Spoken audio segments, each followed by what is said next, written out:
Hello, everybody. I'm Mrs. Morton, and today I'm going to be teaching you how to subtract three-digit numbers with ungrouping. You heard me right. The word I said was ungrouping. And the reason why we call it ungrouping is that's what we're doing. We're going to be taking numbers from other groups and ungrouping them to make more in another group. So, there's a minus sign right here. I apologize. That's a little hard to see. I'm just going to erase it just on the edge. There it is. See the minus sign? So we can see that this is what you would call a take apart problem. 273 minus 149. We're not given a whole lot of context other than this equation. However, when you see an equation like this, you'll notice that the number on the left is the number that you are taking away from, which means that it's the total number. And you are finding, when you're seeing a minus sign with a number on to the right of it, that's the add-in that you're subtracting from. So a lot of times we see equations that go horizontal like this, and you read it from left to right, like 273 minus 149. Or you might see it in a vertical format, which I'll show you real quick, where it'll say 273, and then on the next line, and then 149. It's kind of here, and I'm just going to put it like that. And then you would see that there's a line here and then a minus sign to the left. So however you read the number, whether it's vertical or horizontal, when it's a minus, when there's a minus sign, you're taking apart an add-in from a total number. So I set it up right here on a math mountain. This is my total, 273. And I am taking 149 away from 273 to figure out this missing add-in. Now, the reason why it's helpful to see it set up like this is to understand, since it's a subtraction equation, your goal is to find what is left over, what is a missing add-in. And so if you were to say, for example, if you were to accidentally put these two numbers together, what's going to happen is you're going to see a number that's bigger than this number. And if there's a number bigger than this number, then you didn't actually subtract, you added. So the point of a math mountain is to help you understand what it is you're actually doing. And because we see this minus sign, we're taking apart, which means if we're taking apart, this add-in has to be smaller than this total number. So that's just something good to keep in mind, that whatever we figure out is the answer today of whatever this missing add-in is, it has to be smaller than this total. Okay, I'm going to take a quick second to erase this. I'm going to just remove this.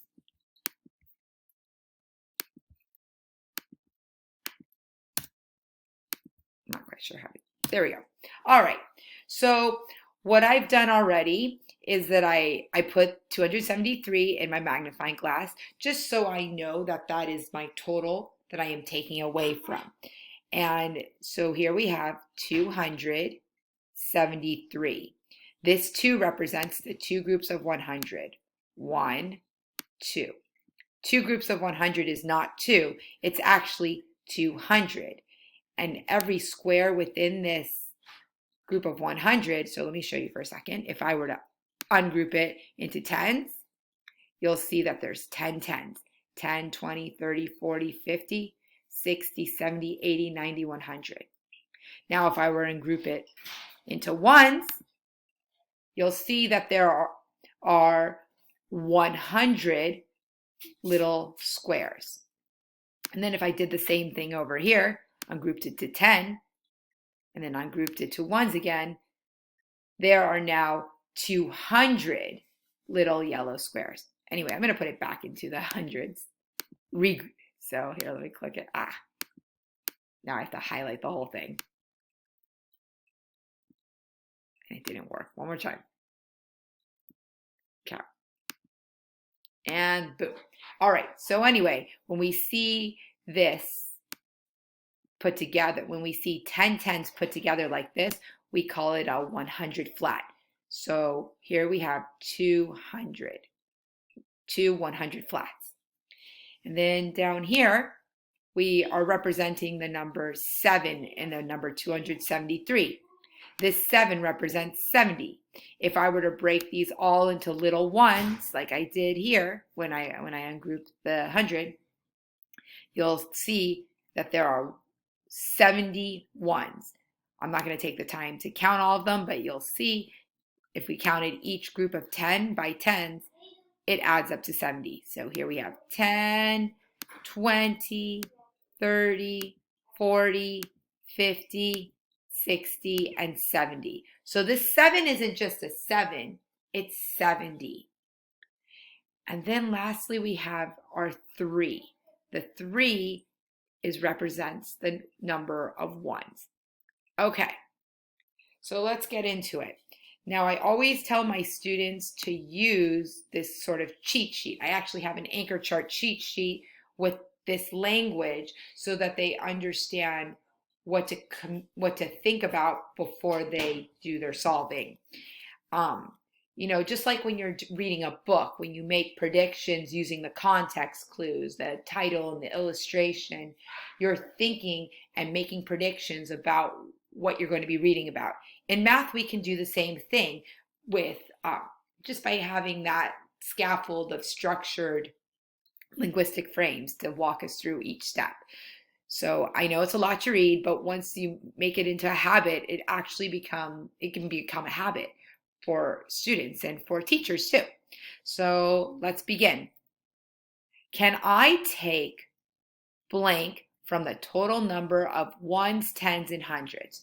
Okay, so in this first sentence, what I'm trying to get you to do is to think about if you can take, so we're taking this number away. 149 is the number we are taking away from the total number, 273. So what I'm asking is, let's start with the ones here. Can I take 9 ones from the 3, the total number of ones here, which is 3? So if you look at that 3, can you take 9 away from that 3? The answer is no. I can't take 9 from 3 because look at it. I don't have 9. I only have 3. So how can I take 9 from 3 when I don't have 9? Okay, so I'm going to continue now on to my tens. Can I take 4 tens from the total number of tens here? And it looks like I can. So look, 1, 2, 3, 4. I can take 4 of them away from the total number of tens, which is 70 here. So the answer is yes, I can. Okay, I'm going to check in with my hundreds too. Can I take 100 from the total number of hundreds? The total number of hundreds is 200. So I can take 1 and take it out. And I will have 1 left over. No problem.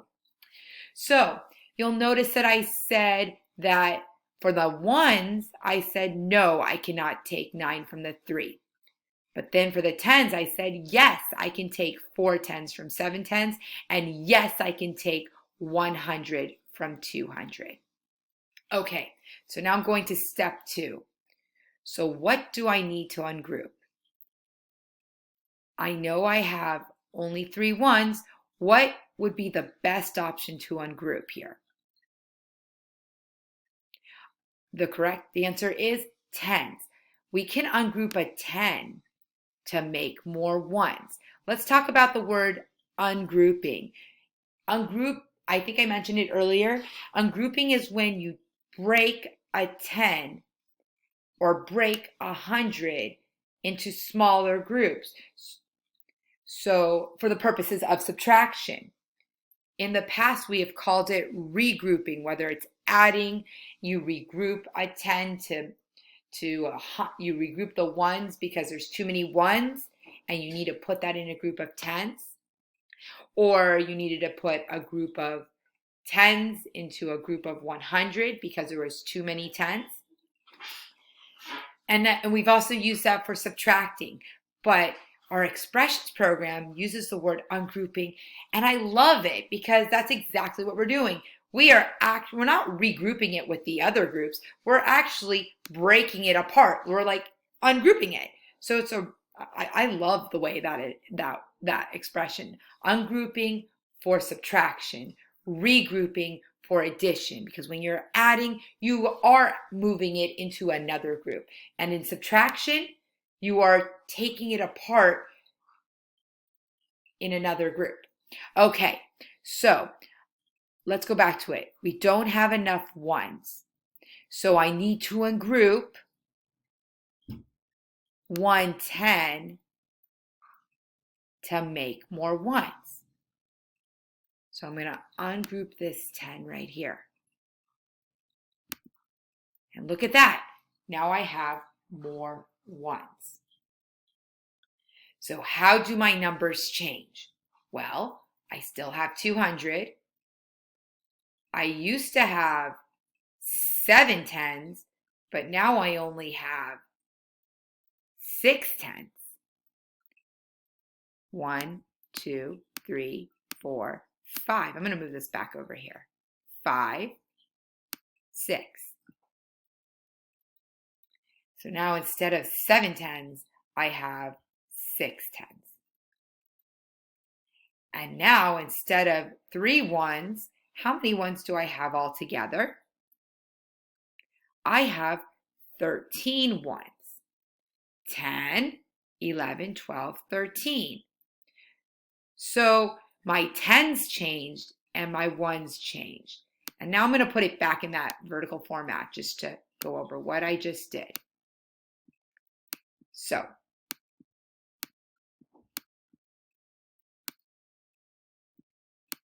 we saw that we needed to take some of these tens and ungroup them to make more ones. So we took this 7 and changed it to 6 tens, which is what we're seeing here.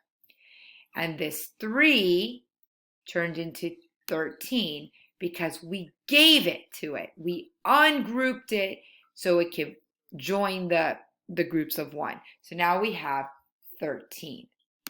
Okay, so now I'm going to do the subtraction part. So now I can take 9 away from 13. So that's what I'm going to do. I'm going to take 9 away. 1. Actually, you know what? I'm going to put that one back. And instead, I'm going to draw. I'm going to take my, no, I don't want that. That. I'm going to go ahead and mark it. I'm taking away 9, and I'm going to use a minus sign to show my ungrouping. 1, 2, 3, 4, 5, 6, 7, 8, 9. I like using a minus sign because it shows me that that is what I am taking away now. So then I am left with 4 ones. Okay, now that I have 6 tens instead of 7, I'm going to take 4 away. So I'm going to draw a minus sign through them. 1, 2, 3, 4. And you can see now I am left with 2 tens, which is 20. 10, 20, 1, 2. So 6 tens, take away 4 tens is 2 tens. And lastly, I'm going to take 100 away from 200. And I am left with 100. And okay, so one of the reasons why I like to show the minus sign, because I literally took away 149. You can see it. Here's the 100. Here's the 4 tens. And here's the 9 ones. And I am left with the answer 124. Thank you for watching today. I hope you found this helpful.